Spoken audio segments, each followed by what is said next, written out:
오늘 아침 신문 시작합니다. 1인 방송 콘텐츠가 급증한 가운데 각종 공공장소에서 시민들의 초상권 침해 문제가 불거지고 있다는 기사 먼저 보겠습니다. 네, 서울경제입니다.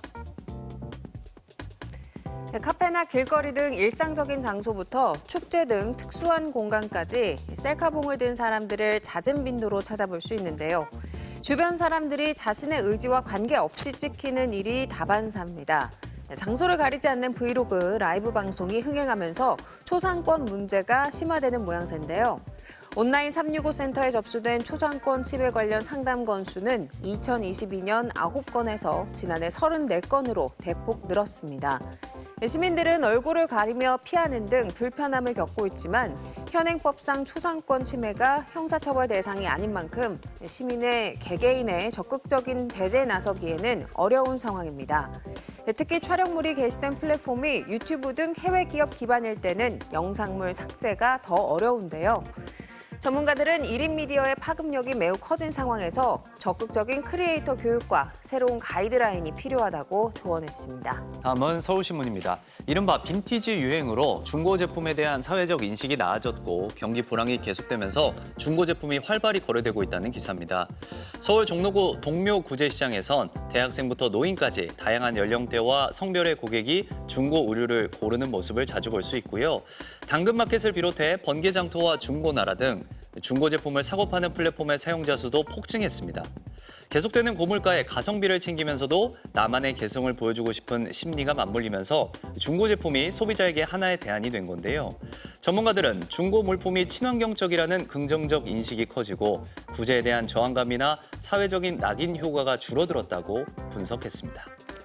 이어서 조선일보입니다. 경찰청이 전국 경찰 관서에 있는 중국산 보안 카메라를 교체한다는 방침을 세웠습니다.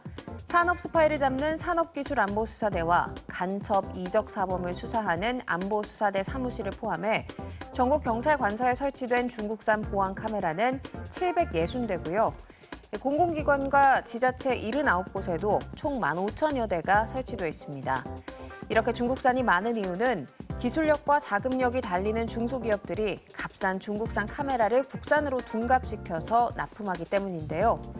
경찰 관계자는 중국이 해킹, 백도어 등의 수법으로 국내 기밀을 탈취할 가능성이 있어 예방적 차원에서 전량 교체를 추진한다고 밝혔습니다.